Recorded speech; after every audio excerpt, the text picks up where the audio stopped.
નમસ્કાર, આપ જોઈ રહ્યા છો નેશન પ્લસ ન્યૂઝ. હું છું આપની સાથે હેતલ ભગત.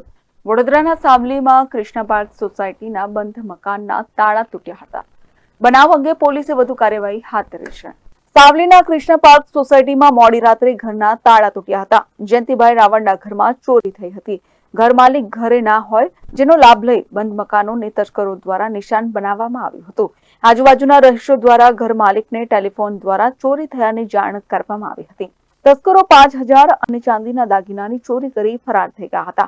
બનાવની જાણ થતા સાવલી પોલીસ ઘટના સ્થળે પહોંચી હતી અને પોલીસે તસ્કરો વિરુદ્ધ ગુનો નોંધી આગળની કાર્યવાહી હાથ ધરી છે. Bureau report, Nation Plus news, Savli.